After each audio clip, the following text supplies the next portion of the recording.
அனைத்துலக உயிரோடை தமிழ் ILC தமிழ் உயிரோடை தமிழில் அன்பர்களே, இலக்கின் சிந்தனை வாராந்த இலக்கு இணைய இதழில் பிரசுரிக்கப்படும் ஆசிரியர் தலையங்கம் அதனுடைய விளக்கத்தை உயிரோடை தமிழ் உறவுகளுக்கு வாரந்தோறும் எடுத்து வரும் நிகழ்ச்சியாக இலக்கின் சிந்தனை இடம்பெறுகின்றது. இந்த நிகழ்ச்சியில் எங்களோடு தமிழ் அறிஞர் மூத்தாய்வாளர் ஃப்ரெட்ஸ்மார்ட் மாஸ்டர் அவர்களும் பொறியியல் ஆய்வாளர் அருஸ் அவர்களும் இணைந்து விளக்கத்தை தரும் நிகழ்ச்சியாக இந்த நிகழ்ச்சி இடம்பெறுகின்றது.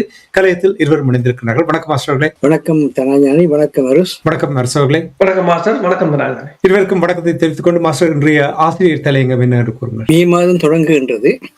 மே மாதம் என்று சொல்கின்ற பொழுது ஈழத்தமிழுடைய வரலாற்றிலே அது ஈழத்தமிழர்களுடைய இறமையை மீளுறுதி செய்த மாதமாகவும் இருக்கிறது. ஈழத்தமிழுடைய இறமையை ஸ்ரீலங்கா இனஅழிப்பின் மூலம் ஒடுக்கிய மாதமாகவும் இருக்கின்றது. அந்த நினைவின் பின்னணியில் தமிழர் இறமையை ஈழத்தமிழர்கள் மீளுறுதி செய்த வட்டுக்கோட்டை தீர்மானத்தின் 50வது ஆண்டு இந்த 14ஆம் தேதி வர இருக்கின்ற காரணத்தினால் இந்த முறை ஆசிரியர் தலையங்கம் வட்டுக்கோட்டை தீர்மானத்தை பற்றிய ஒரு வரலாற்று மீள்பார்வையாக மட்டும் அமைகின்றது. முதலில் அனைவருக்கும் மே தின வாழ்த்துக்கள். ஈழத்தமிழர்கள் அனைத்து தொழிலாளர்களும் சமத்துவமாக, சகோதரத்துவமாக, சுதந்திரமாக, திறமைக்கான உழைப்புக்கான கூலியும் பெறும் சமூகமாக தங்கள் சமூகத்தை கட்டியெழுப்ப வேண்டும் என்பதற்காகவே சோசியலிசத்துக்கு முக்கியத்துவம் கொடுத்து வருகின்றார்கள். அந்த வகையில் உலகின் தொழிலாளர் அமைப்புகளுடன் ஈழத்தமிழர்கள் தங்களுடைய உறவை வளர்க்க சரியான முறையில் திட்டமிட்டு செயற்பட வேண்டும் என இலக்கு அழைக்கின்றது. மேலும் 14/5/2026 அன்று பன்னாகம் தமிழர் விடுதலை கூட்டணி மாநாட்டில் 14/5/1976 ஈழத்தமிழர்கள் தங்கள் இறமையை மீளுறுதி செய்த வட்டுக்கோட்டை தீர்மானத்தின் 50வது ஆண்டு வருகிறது. வட்டுக்கோட்டை தீர்மானத்தின் வரலாற்று பரிணாமத்தை அறிவூட்டலாக மீள்வாசிப்பு செய்வதே இன்றைய ஆசிரியர் தலையங்கத்தின் நோக்கமாக இருக்கின்றது. இது இன்று ஈழத்தமிழர்கள் எவ்வாறு செயற்பட வேண்டும் என்பதற்கான கருத்தியலை உருவாக்கும் என்பது இலக்கின் இவ்வாறு எண்ணமாக உள்ளது. முதலில் வட்டுக்கோட்டை தீர்மானத்தின் சாரம் பெறுமாறு 14/5/1976 வட்டுக்கோட்டை தேர்தல் தொகுதியில் உள்ள பன்னாகமத்தில் கூடுகின்ற தமிழர் விடுதலை கூட்டணியினராகிய எமது முதலாவது தேசிய மாநாடு பின்வருவனவற்றை இத்தால் பிரகடனப்படுத்துகிறது. தமது பெருமைமிகு மொழியாலும் சமயத்தாலும் தனியான பண்பாட்டாலும் பாரம்பரியத்தாலும் தனியான அரசில் பல நூற்றாண்டுகளாக வரையறுக்கப்பட்ட தனியான நாட்டெல்லைகளில் இலங்கையில் வாழ்ந்து வரும் இலங்கை தமிழர்களாகிய நாங்கள் காலனித்துவ ஆட்சிக்கு தாயகம் உட்படும் வரை சிங்களவர்கள் இருந்து வேறுபட்ட தேச மக்களாக வாழ்ந்து வந்தோம். சிங்களவர்களின் 1972ஆம் ஆண்டு அரசியலமைப்பு தமிழ் தேச இனத்தை, அவர்களின் மொழியை, குடியுரிமையை, பொருளாதார வாழ்வை மாற்றி வேலை வாய்ப்புகளை, கல்வியை அளித்து அவர்களது எல்லா தேசியத்துக்குரிய உட்கட்டுமானங்களை இல்லாமல் ஆக்கி அவர்களது தேச இனத்தன்மை நீக்கம் செய்கின்றது. இந்நிலையில் இந்த மாநாடு தமிழ் தேச இனம் தன்னை பாதுகாப்பதற்கான தனது தன்னாட்சி உரிமையின் அடிப்படையில் தமிழீழம் என்னும் சுதந்திரமான இறமை உள்ள சோசியலிச அரசாக தன்னை மீள் கட்டமைக்க உறுதியெடுக்கிறது என்பதை உலகுக்கு பிரகடனப்படுத்துகின்றது. இதுதான் இந்த வட்டுக்கோட்டை தீர்மானத்தினுடைய சாரமாக சுருக்கமாக இருக்கின்றது. இந்த வட்டுக்கோட்டை தீர்மானத்துக்கு முன்னர் 2 முக்கிய ஈழத்தமிழர் வரலாற்று நிகழ்வுகள் நடைபெற்றன. முதலாவது 1972ஆம் ஆண்டு சிங்கள பௌத்த குடியரசு அரசியலமைப்பு கொண்டுவரப்பட்ட உடனேயே அதனை ஈழத்தமிழர்கள் ஏற்கவில்லை என்பதை உலகுக்கு வெளிப்படுத்த ஈழத்தமிழர்கள் அக்கால அரசியல் தலைமையாக விளங்கிய அகில இலங்கை தமிழரசு கட்சியின் தலைவர் சாமுவேல் ஜேம்ஸ் வேலுப்பிள்ளை செல்வநாயகம் அவர்கள் தனது காங்கேசன்துறை பாராளுமன்ற உறுப்பினர் பதவியை ராஜினாமா செய்து அத்தேர்தலை அதற்கான அடையாள குடியொப்பமாக அறிவித்து 1974 வரை தேர்தலை ஸ்ரீலங்கா இழுத்தெடுத்ததன் பின்னர் 1974 அதனை ஸ்ரீலங்கா நடத்திய பொழுது அதில் 10,000 மேலதிக வாக்குகளால் வெற்றி பெற்று மக்களாணையின் அடிப்படையில் ஸ்ரீலங்கா குடியரசை நிராகரித்தார். 1974ஆம் ஆண்டு ஸ்ரீலங்கா தேசிய சபைக்கு காங்கிரஸ் அடையாள குடியொப்ப வெற்றியின் அடிப்படையில் சென்று அங்கு தமிழர்கள் பிரித்தானிய காலனித்துவத்துடன் இருந்து அரசியல் விடுதலை பெறவே காலனித்துவத்துக்கு எதிரான போராட்டத்தை சிங்களவர்களுடன் இணைந்து நடத்தினார்கள் என்பதை தெளிவுபடுத்தினர். ஆனால் பிரித்தானிய காலனித்துவம் சிங்கள பெரும்பான்மை ஒற்றையாட்சி பாராளுமன்ற ஆட்சி முறைமைக்குள் ஈழத்தமிழ் இறமையை அவர்களின் விருப்பமென்று இணைத்து சிங்கள நவகாலனித்துவத்தை உருவாக்கிய 4/2/1948 முதல் 22/5/1972 வரை ஈழத்தமிழர்கள் எல்லா ஜனநாயக வழிகளிலும் தங்களின் அரசியல் உரிமைகளை மீட்டெடுக்க பல வழிகளில் முயற்சித்தும் பலனெதுவும் இல்லாமல் போனதால் ஈழத்தமிழர்கள் ஸ்ரீலங்காவின் தேசிய சபை ஆட்சியிலிருந்து முற்றாக விலகி தங்களின் அரசியல் எதிர்காலத்தை தாங்களே நிர்ணயிப்பார்கள் என்று திட்ட தெளிவாக பிரகடனப்படுத்தி அச்சபையின் உறுப்பினராக பதவி பிரமாணம் எடுக்காது வெளியேறினர். இந்த ரெண்டு முக்கிய வரலாற்று மாற்றங்கள் நடைபெற்ற அதே காலகட்டத்தில் தமிழ் இளையவர்கள் அவர்களை காரணம் என்று கைது செய்து விசாரணை என்று தடுத்து வைக்க ஸ்ரீமாவ அரசாங்கம் போலீசாரை இராணுவமாக செயற்பட அனுமதித்த பின்னணியில் மக்களின் உயிரையும் உடைமைகளையும் நாளாந்த வாழ்வையும் காக்க ஆயுத எதிர்ப்பை வெளிப்படுத்தும் போராளி குழுக்களாக பெருவளர்ச்சி பெற்றனர். இந்த இளைஞர் கொடுத்த அழுத்தங்களின் அடிப்படையிலேயே தமிழரசு கட்சியும் தமிழ் காங்கிரஸ் கட்சியும் தங்களின் தனித்துவங்களுடன் கூட்டணியாக இணைந்து முதலில் தமிழர் கூட்டணியாகவும் பின்னர் தமிழர் விடுதலை கூட்டணியாகவும் மாறினர். அதேபோல 1972 புதிய புலிகள் என இயங்கி வந்த வேலுப்பிள்ளை பிரபாகரன் அவர்களின் அமைப்பு தன்னை 1976 தமிழீழ விடுதலை புலிகள் என்னும் அமைப்பாக பெயர் மாற்றம் செய்தது. 1977 பொதுத் தேர்தல் வட்டுக்கோட்டை தீர்மானத்துக்கான தமிழர் தாயகம் தழுவிய குடியொப்பமாக அமைக்கப்பட்டது. இந்த 1977 தமிழர் விடுதலை கூட்டணியின் தேர்தல் கொள்கை திரட்டு தமிழ் தேச இனம் அதனது தன்னாட்சி உரிமையின் அடிப்படையில் தங்களின் தாயகத்தில் இறைமையை நிலைநிறுத்த முடிவு செய்துள்ளது. இதனை சிங்கள அரசாங்கத்துக்கும் உலகுக்கும் அறிவிக்க ஒரே வழியாக ஐக்கிய விடுதலை முன்னணிக்கு வாக்களிப்பதே தமிழர் உலகுக்கு உள்ளது. இந்த வாக்குகளால் தெரிவாகும் தமிழ் பேசும் பிரதிநிதிகள் இலங்கையின் தேசிய சபையின் உறுப்பினர்களாகவும் அதே நேரத்தில் தம்மை தமிழீழத்தின் தேசிய சபையின் உறுப்பினராகவும் தம்மை கட்டமைத்து தமிழீழ அரசின் அரசியலமைப்பை வரைந்து சமாதான முறையிலோ அல்லது வேறெந்த நேரடி நடவடிக்கைகள் மூலமோ அதனை செயற்படுத்தி சுதந்திர தமிழீழ அரசு அமைப்பர் என அறிவித்து பல்லாயிரம் தமிழ் மக்களின் வாக்குகளால் மக்கள் ஆணையாக வட்டுக்கோட்டை தீர்மானத்தை மாற்றியது என்பது வரலாறு. எனவே வட்டுக்கோட்டை தீர்மானம் என்பது ஈழத்தமிழர் இறைமையை மீளுறுதி செய்து அவர்களின் தன்னாட்சி உரிமையின் அடிப்படையில் அவர்களது வரலாற்று தாயகத்தில் அவர்களுக்கான பாதுகாப்பான அமைதியுடன் கூடிய வளர்ச்சிகளை உருவாக்கும் ஈழத்தமிழர்களின் அடிப்படை மனித உரிமையான தன்னாட்சி உரிமையினை நடைமுறைப்படுத்தும் ஆணையாகவே உள்ளது. இதன் அடிப்படையிலேயே சமாதான முறைகளை ஸ்ரீலங்கா நிராகரித்து தனது படைபலம் கொண்டு மக்கள் மேலான யுத்தத்தையும் அரச பயங்கரவாத செயல்களையும் வேகப்படுத்தி இன அழிப்பு, இனத்துடைப்பு, பண்பாட்டு இன அழிப்பு, அரசியல் மூலம் ஈழத்தமிழர்களின் தாயகத்தில் அவர்களது உயிருக்கும் உடைமைகளுக்கும் நாளாந்த வாழ்வுக்கும் இனங்காணக்கூடிய அச்சத்தை வாழ்வாக்கிய பொழுது தேசிய தலைவர் தலைமையில் 31 ஆண்டு கால நடைமுறை அரசை ஈழத்தமிழர்கள் கட்டமைத்தார்கள் என்பது வரலாறு. இந்த நடைமுறை அரசைத்தான் ஸ்ரீலங்காவின் எல்லா சிங்கள தலைமைகளும் ஒன்றுபட்டு 18/5/2009 முள்ளிவாய்க்கால் ஈழத்தமிழின் அழிப்பின் மூலம் தேசமாகவே 146,000 ஈழத்தமிழர்களை இனப்படுகொலை செய்து ஈழத்தமிழர்கள் மேல் அனைத்துள்ள சட்டங்களை மீறி அனைத்து மனித சித்திரவதைகளையும் செய்து ஈழத்தமிழர்களின் அனைத்து உட்கட்டுமானங்களையும் அழித்து மீளவும் சிங்கள படைப்பல ஆக்கிரமிப்பை ஈழத்தமிழர் தாயத்தில் நிறுவினர். இன்று 17 ஆண்டுகள் கழிந்த நிலையிலும் பாதிக்கப்பட்ட எந்த ஒரு ஈழத்தமிழர்களுக்கான பரிகார நீதியோ அல்லது இன அழிப்பை செய்தவர்களுக்கான தண்டனை நீதியோ வழங்கப்படவில்லை என்பது இன்றைய வரலாறாக உள்ளது. அதே நேரத்தில் வட்டுக்கோட்டை தீர்மானம் பிரிவினை அல்ல. அதனை அடைவதற்கான ஈழத்தமிழர்கள் முயற்சி பயங்கரவாதமும் அல்ல. இந்த உண்மைகளை உலக உணர்வதற்கு வட்டுக்கோட்டை தீர்மானம் ஈழத்தமிழ் வரலாற்றின் பரிணாம வளர்ச்சி என்பதையும் அது சிங்களவர்களுக்கோ முஸ்லிம்களுக்கோ மலையக தமிழர்களுக்கோ எதிரானது அல்ல என்பதையும் அறிவார்ந்த முறைகள் எடுத்துரைக்க வேண்டிய காலமாக இந்த வட்டுக்கோட்டை தீர்மானத்தின் 50வது ஆண்டை ஈழத்தமிழர்கள் தாயகத்திலும் அனைத்து புலம்பெயர்ந்து வாழும் நாடுகளிலும் முன்னெடுக்க இலக்கு அழைக்கின்றது. அவ்வாறு ஈழத்தமிழர்கள் தேசிய பிரச்சினை என்பது ஈழத்தமிழர்கள் தங்களின் வரலாற்றுக்கு முற்பட்ட காலம் முதல் இன்று வரை தொன்மையின் தொடர்ச்சியுமான இறைமையுடன் வாழ்ந்து வரும் தங்களின் வரலாற்று தாயகத்தில் இந்த மண் எங்களின் சொந்த மண் என்ற மக்கள் இறைமை வழி தங்களது தன்னாட்சி உரிமையின் அடிப்படையில் தங்களுக்கான பாதுகாப்பான அமைதியுடன் கூடிய வளர்ச்சிகளை பெறுவதற்கான தடைகளை அகற்றுதல் என்பதை இன்றைய ஈழத்தமிழின் அரசியல்வாதிகள், அரசியல் செயற்பாட்டாளர்கள் தெளிவாக புரிந்து கொண்டு வட்டுக்கோட்டை தீர்மானத்தின் அடிப்படையிலான தன்னாட்சி உரிமையை மையப்படுத்தி தங்களின் அரசியல் தீர்வு முயற்சிகளை முன்னெடுக்க முயல வேண்டும் என்பது இலக்கின் வலியுறுத்தலாக உள்ளது. இதுதான் இந்த வாரத்து ஆசிரியர் தலையங்கம்.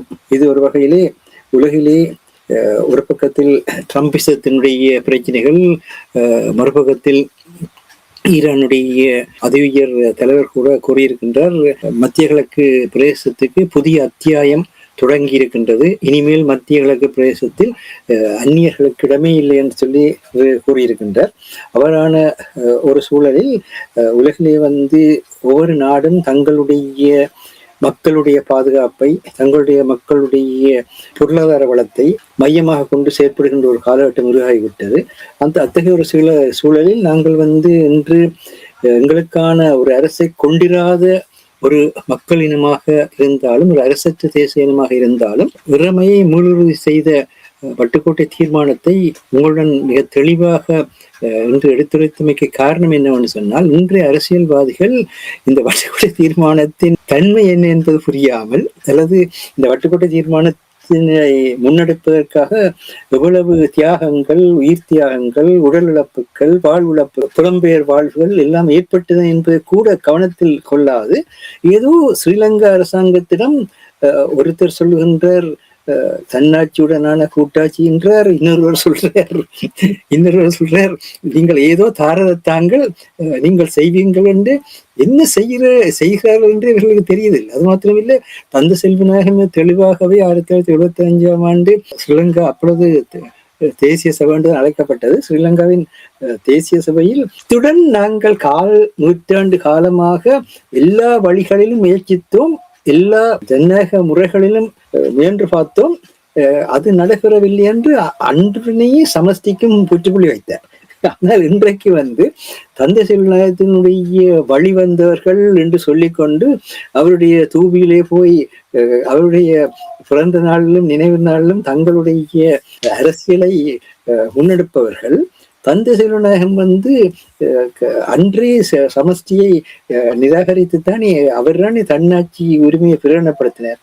அவர்தானே காங்கிரஸ் துறையிலும் அதை முன்வச்சு சைட் என்ற அடையாள குடியேற்றத்தை நடத்தினார். பிறகு பாராளுமன்றத்தில் போய் திட்ட தெளிவாக சொன்னார், நாங்கள் எங்களுக்கான தன்னாட்சி உரிமையை கொண்டு எங்களுடைய எதிர்காலத்தை அமைக்க போறோம் என்று. இந்த தன்னாட்சி உரிமைன்றவுடனே இந்த அரசியல்வாதிகளுக்கு இருக்க சிக்கல் என்னென்றா, நீங்க கொஞ்சம் அரசியலை கொஞ்சம் ஒழுங்கா படிக்கணும்னு நினைக்கலாம். என்ன சொன்னா, தன்னாட்சி உரிமை ஒரு காலம் பிரிந்து செல்ற உரிமை இல்லை. தன்னாட்சி உரிமை என்பது நான் பிறக்கும் பொழுது இந்த மண் என் சொந்தவன் என்ற அடிப்படையில அந்த மண்ணில வாழ்வதற்கான என்னுடைய உரிமை, அது அடிப்படை மனித உரிமை. அந்த அடிப்படை மனித உரிமையின் அடிப்படையில நான் இந்த மண்ணில வாழ போறேன், எனக்கான பாதுகாப்பான அமைதி வேணும், வளர்ச்சி வேணும் என்று கேட்கறது என்ன பிரச்சனை இருக்குது? அப்ப நீங்கள் அதை பிரிவினை என்று சொல்லி வசனம் பேச வெளிக்கிட்டதாலதான் பிரிவினைக்கு எதிரானது என்று சட்டம் கொண்டு வச்சிருக்காங்க. நீங்கள் அதே மாதிரிதான் தமிழர்கள் தான் ஆரம்பத்துல போராளி குழுக்களுடைய பல நடவடிக்கைகளையும் பயங்கரவாதம் என்று கூறினீர்கள்.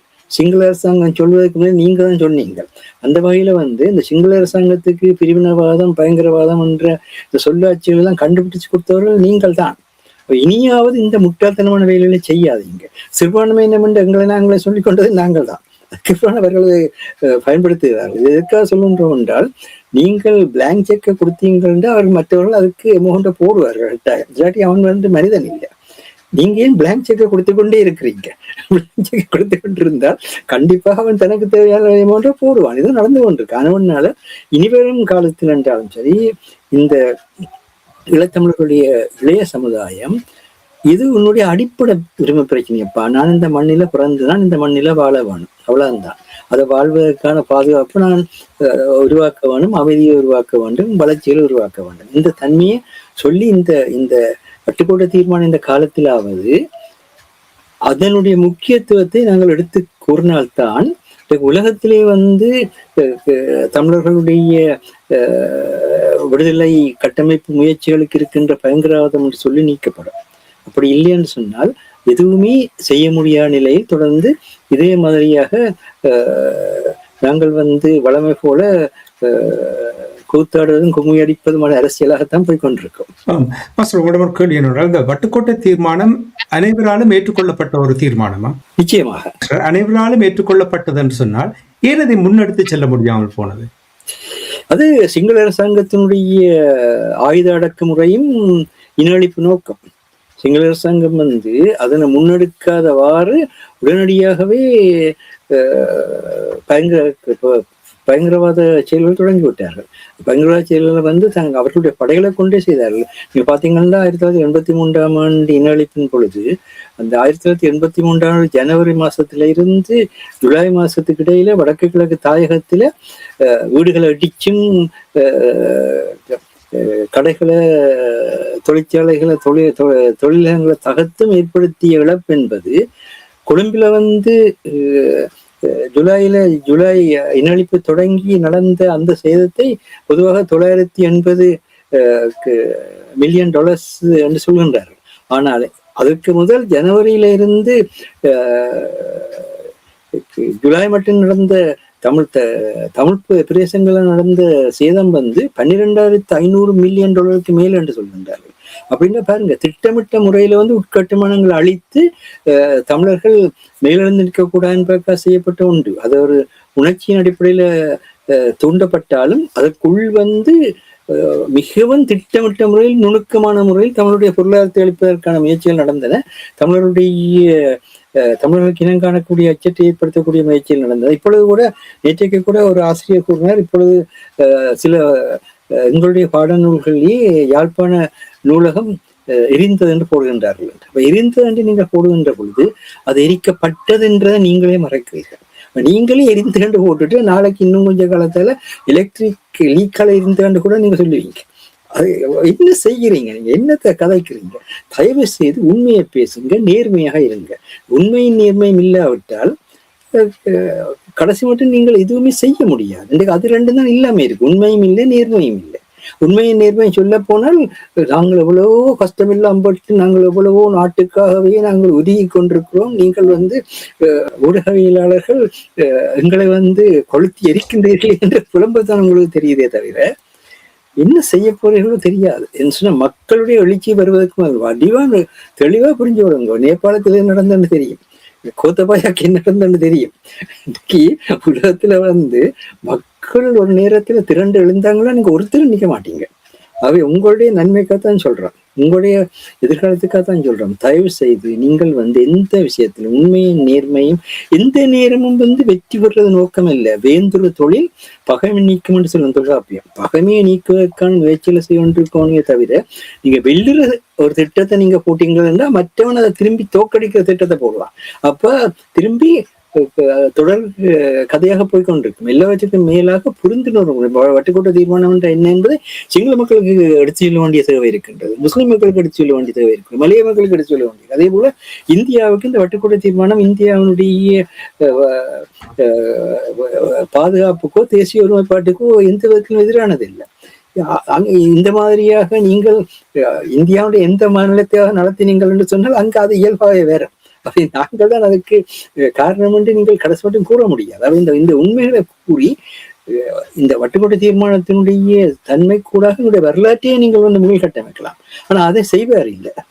மிக முக்கியமான 50வது ஆண்டு வருகிறது, அரைநூற்றாண்டில் நடந்த வரலாறு என்பது மிகப்பெரியது. அது யாருமே மக்களுக்கு கூட பகிர்ந்து கொள்ற தன்மை கூட இல்லை. ஆனா நாங்கள் நாட்டுக்காக சேவை செய்கிறோம், மக்களுக்காக வாழ்கிறோம் என்பதுதான் எல்லாருடைய வாய்மொழியாகவும் இருக்கிறது. நன்றி மாஸ்டர். அரசவர்களே, மாஸ்டர் கூறியிருந்தார் இந்த வட்டுக்கோட்டை தீர்மானம் அனைவராலும் ஏற்றுக்கொள்ளப்பட்டது என்று கூறும் பொழுது மாஸ்டர் தொடர்ந்து கூறுகின்றார், இந்த வட்டுக்கோட்டை தீர்மானம் பிரிவினைவாதத்தை கோருவதாக இல்லை, மாறாக தன்னாட்சி உரிமையை உறுதிப்படுத்துவதாகவும் அந்த உரிமையை கோருவதாகவும் இருக்கின்ற என்று கூறும் பொழுது உங்களுக்கு தெரியும், ஆயுத போராட்டம் நடந்த பொழுது இவ்வளவு மக்கள் தங்களுடைய ஆதரவை வழங்கினார்கள், துல்லியமாக செயல்பட்டார்கள். அப்படி செயல்பட்டவர்கள் இந்த வட்டுக்கோட்டை தீர்மானம் வந்த பொழுது என்ன செய்ய தவறினார்கள்? இந்த விடயத்தை முன்னெடுத்து கொண்டு செல்ல இப்ப மாஸ்டர் கூறினார், சிங்கள அரசாங்கங்கள் இது இந்த நாட்டை பிரிக்கின்ற அந்த விதமாக அந்த கதையை மாற்றி கொண்டு போனதற்கு தமிழர் தரப்பில் என்ன செய்யாமல் விட்டு விட்டார்கள்? வட்டுக்கோட்டை தீர்மானம் காலங்காலமாக தமிழ் மக்கள் மீது மேற்கொள்ளப்பட்ட அடக்குமுறைகள், தமிழ் மக்களின் இறமை இலங்கை அரசு தன்னகப்படுத்தியது, அவர்கள் இருப்பை இல்லாது செய்ய முயன்றதற்கான ஒரு மாற்று வழியாகத்தான் அது வந்தது. ஆனால் அதை முதலில் பயன்படுத்தி கொண்டவர்கள் அரசியல்வாதிகள் தங்கள் அரசியல் லாபத்துக்காக. நல்லூருக்கு பின்னுக்கு இருக்கிற வீரமாளியம்மன் கோயில்ல அமுதலிங்கம் வாழை இந்த விஜயதசமிக்கு வாழை வெட்டுற வாழை தூக்கி சுழட்டி தமிழீழம் பொங்கலுக்கு வரும் என்று சொல்லி மக்களை ஏமாற்றினார். இப்போ சம்பந்தர் உங்களுக்கு தெரியும், அடிக்கடி சொல்லுவார், சித்திரைக்கு வருது தீபாவளிக்கு வருது என்று சொல்லி. அதே போலதான் அதில் வந்தவர்கள், அந்த வழித்தோன்றர்கள் அப்படித்தான் இருப்பார். அப்ப உண்மையில் ஒரு நல்ல நோக்கத்துக்காக வந்த வட்டுக்கோட்டை தீர்மானம் இப்படி சிக்கி சீரழிகிறது அரசியல்வாதிகள் கையிலே என்ற எண்ணம் தான் அந்த இளைஞர்களிடம் பிறகு விடுதலை போராக மலர்ந்தது. விடுதலை புலிகள் நடத்திய போர் வட்டுக்கோட்டை தீர்மானத்தின் வழி வந்ததுதான். நீங்கள் கேட்டதுக்கு பதில் அதுதான். அதாவது வட்டுக்கோட்டை தீர்மானத்தை நிறைவேற்ற தமிழர்கள் என்ன செய்தார்கள்? விடுதலை புலிகள் செய்தார்கள். அதை நிரூபித்து காட்டினார்கள். மாஸ்டர் கூறியது சரி. வட்டுக்கோட்டை தீர்மானம் என்பது பிரிவினையே இல்லை, இழந்த எங்கள் தேசத்தை மீட்பது. பிரிவினை வேறு, இழக்கப்பட்ட தேசத்தை மீட்பது வேறு. இலங்கை அரசு அதை சொல்ல முடியாது பிரிவினை என்று. வெளிநாடுகளும் பிரிக்கிறார்கள், நாட்டை பிரிக்கிறார்கள் என்று கத்த முடியாது. இது இழக்கப்பட்ட தேசம். இப்போது ஈரான் வந்து வளைகுடா பேர்சியன் கால்ஃப் நாளை கொண்டாடி கொண்டிருக்கிறது. 400 வருடங்கள் கடந்து 115 வருடம் காலனித்துவத்துக்குள் இருந்த போர்த்துகீசரை துரத்திய காலம் என்று கூறுகிறார்கள். நாங்களும் ஆங்கிலேயர் துரத்தப்பட்டாலும் அன்று ஆங்கிலேயரோடும் சிங்களவரோடும் கூடிக்குலாவிய தமிழ் மக்களால் முதுகில் குத்தப்பட்டு அடகு வைக்கப்பட்ட தேசத்தை தான் மீட்பதற்கான போர். இது தனியே நாங்கள் சிங்களவரை குற்றம் சொல்வதாலோ ஆங்கிலேயர்களை குற்றம் சொல்வதாலோ, ஏனென்றால் ஆங்கிலேயரை குற்றம் சொல்லவும் முடியாது. என்றால் அவன் 2 பேரையும் தான் ஆட்சி செய்தவன். ஆங்கிலேயர் வந்து தமிழத்தை மட்டும் ஆட்சி செய்ய பிடிச்சு வச்சிருக்கல, சிங்களவர்கிட்ட கொடுத்துட்டு இல்ல, 2ஐயும் தான் ஆட்சி. போகைக்க கேட்டு வாங்காத அது உங்களோட பிரச்சனை. அவங்க விட்டுட்டு போகும்போது கேட்டு வாங்காத உங்களோட பிரச்சனை. அப்போ அடகு வைத்தவர்கள் இப்போது வளைகுடா நாட்டிலே நீங்கள் பாருங்கள், யுஏஇக்கு ஒரு பிரச்சனை, சவுதி அரேபியா அவருக்கு எதிராக போரை தூண்டுவது, இவருக்கு எதிராக போரை தூண்டுவது, அவ்வாறுதான் அதே ஒரு நிலைமையாகத்தான் இருக்கின்றது. இப்ப விடுதலை புலிகள் அதற்கு பிறகு அதை இந்த அரசியல்வாதிகள் இனி சரிவராது என்ற நிலையில் இளைஞர்கள் கையில் எடுத்தார்கள். அவர்கள போராட்டம் வந்து இந்த வட்டுக்கோட்டை போர் தீர்மானத்தை நிறைவேற்றுவதற்கான மக்கள் ஆணையை வழங்கினார்கள். விடுதலை புலிகள் ஆயுதத்தை தூக்கினார்கள், அவ்வளவுதான். அதற்கு பிறகு நடந்தது உங்களுக்கு தெரியும், 2009ஆம் ஆண்டு. அதற்கு பிறகு வந்தவர்களும் திருப்பி அதே அமுதலிங்கத்தின் வழித்தோன்றல்களாகவே, அது எவராக இருந்தால் எல்லோரும் தான், அதில் யார் என்ற விதிவிலக்கு இல்லை, எல்லோரும் தான். இன்றைக்கு விடுதலை புலிகளின் 50வது விடுதலை புலிகள் தோன்றி 50வது ஆண்டென்று கூறி 50 பானைகளில் பொங்கல் வைக்கிறார்கள். பொங்கலுக்கும் விடுதலை புலிகளுக்கும் என்ன சம்பந்தம் என்று நான் கேட்டேன். அப்ப அவரும் கேட்டார், என்னட்ட சொன்னவர், இந்த பொங்கல் என்னத்தை இதை நான் சொல்றேன். நான் சொன்னேன், அவங்களுக்கு தெரிஞ்சதை அவங்க செய்வாங்க, அவனுக்கு என்ன தெரியுதோ அதைத்தான் செய்வாங்க. விடுதலை புலிகள் இப்ப நீங்க பார்க்கலாம், தமிழ் தேசத்தை மீட்க போகிறோம் என்று சொல்லி மாடு வாங்கி கொடுக்குறோம், ஆடு வாங்கி கொடுக்குறோம், பருப்புக்கு வாங்கி கொடுக்குறோம், அரிசி வாங்கி கொடுக்குறோம், பள்ளிக்கூடம் கட்டுறோம். அதான் பள்ளிக்கூடம் கட்ட என்ன செய்யறாங்கன்னா சிங்கள தேசத்துல சேர்த்து கட்டுறாங்களா, வேண்டா நல்ல நல்ல நல்ல ஒட்டுறவு வருமா? சரி, இதெல்லாம் கட்டினா உனக்கு தமிழ்ல கிடைக்கும் அல்லது உனக்கு உரிமை கிடைக்கும் யார் சொன்னது? யார் உங்களுக்கு சொன்னது? அப்படின்ற பெருவாரன் அப்பவே தேசிய தலைவர் 4-5 பேங்கை உடைச்சு இவ்வளத்தையும் கட்டி கொடுத்துருப்பாரு. ஏன் படையை கட்டினார்? ஒரு 4 பேங்க் உடைச்சா காணுமே, என்னத்துக்கு அந்த விமானப்பட, வான்பட, ஆட்டறியை கொண்டு வந்து, பீரங்கியை கொண்டு வந்து இவ்வளவு பேராக அந்த தெரியாது. 40 மாடு, 2 பள்ளிக்கூடம், ஒரு விழா, 50 பானையில பொங்கல், 10 வெள்ளக்காரனுக்கு வேட்டி எடுத்து கொடுத்து கட்டுறது, இவ்வளத்தையும் செய்தால் தமிழிலம் வந்துடும் என்று சொல்லியிருக்கலாம். அல்லது ஐக்கிய நாடுகள் சபையில போயிருந்து பேப்பர்ல ஒன்று எழுதி கொண்டே வச்சு வாசிக்கிறது, அவன் கொண்டு வர தீர்மானத்தை விழுந்து கிடந்து கும்பிடுறது, இப்படி எல்லாம் செய்தால் இன்றைக்கு ஈரான் விழுந்து கிடந்து அமெரிக்கா என்ற காலில் கிடந்து கும்பிட்டு இருந்தா என்ன நடந்திருக்க முடியும் யோசிப்பாங்க. அன்றைக்கு பெசஸ்கியான் பேசைக்கு சொல்றார், எங்கள்கிட்ட ஏவுகணை இல்லாட்டி நீங்கள் காசாவை எப்படி பாக்குறீங்களோ அப்படித்தான் பார்த்திருப்பீங்க. இன்றைக்கு காசாவில என்ன மண் குவியல் கிடக்கோ அதே மாதிரிதான் ஈரான் இருந்திருக்கு. எங்கிட்ட ஆளில்லாத தாக்குதல் விமானமும் ஏவுகணையும் இல்லை என்று சொல்ல. ஆனால் நான் அந்த உங்களுக்கு அதை கொண்டு போங்க சொல்லி, சரி, ஒரு கதைக்கிறத கூடி நீங்கள் இந்த நாட்டோடு ஒரு சுமார்ட்டா கதைச்சீங்களா? இன்றைக்கு ஈரான் வெளிவார அமைச்சர் ரஷ்யாவுக்கு போகும்போது ஒரு ஆய்வாளர் கூறுகிறார், அவர் இன்னொரு தேசத்தின் ராஜதந்திரியாக உதவி கேட்டு போகவில்லை, உனது மூலோபாய பங்காளி நான் என்று சொல்லிக் கொண்டுதான் அந்த அறைக்குள் நுழைகிறார். உங்களால எந்த ஒரு வெள்ளக்காரன் போக முடியுமா தமிழ்நாட்டுக்கிட்ட? உங்கள் மூலோபாய பங்காளி என்று சரிக்கு சரியாக நான் ஒரு இறமை உள்ள இனம் என்று சொல்லிக்கொண்டு நிமிந்து நில்லுங்கோ பாப்போம்.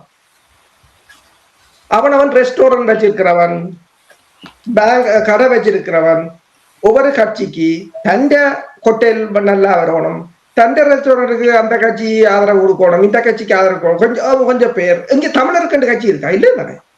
லேபருக்கான கட்சி, கொஞ்சம் கன்சர்வேட்டிவ்கான கட்சி, வேணுமெண்டா இனி லிபரலுக்காகவும் கொண்டு போறாங்களாம். அவக்காண்டி தான் நாங்களே தவிர எங்களுக்காண்டி அவர்கள் இல்லை. இதை நீங்கள் இவ்வளத்தையும் நான் சொல்லி போட்டேன். இனி நீங்கள் யோசிங்க. நீங்கள் நான் உங்களை சொல்லிட மக்களை தான் சொல்றேன். நீங்கள் யோசிங்க.